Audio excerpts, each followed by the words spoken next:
હતી કાબર અને એક હતો કાગડો. બંને વચ્ચે દોસ્તી થઈ. કાબર બબચારી ભલી અને ભોળી હતી, પણ કાગડો હતો આળસુ અને ડોંગી. કાબરે કાગડાને કહ્યું, કાગડા ભાઈ, ચાલો ને આપણે ખેતર ખેડીએ.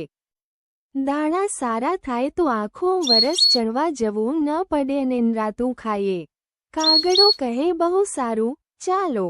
પછી કાબર અને કાગડો પોતાની ચાઉંચોથી ખેતર ખેડવા લાગ્યા. થોડી વાર થઈ ત્યાં કાગડો લહુઆરને ત્યાં તેગડાવવા ગયો. જતાઉં કાબરને ખતી ગયો, કાબરબાઈ, તમે ખેતર ખેડતા થાઓ, હું હમણાં ચાચું ઘડાવીને આવું છું. કાબર કહે, ઠીક. પછી કાબરે તો આખું ખેતર ખેડી નાખું, પણ કાગડાભાઈનો પત્તો ન લાગે. એ તો પાછા આવ્યા જ નહ. કાગડાભાઈની દાનત ખોટી હતી એટલે ચાઉંચ તો ઘડાવી, પણ કામ કરવાની આળસે ઝાડ પર બેઠા બેઠા લહુઆર સાથે પાઉં મારવા લાગ્યા.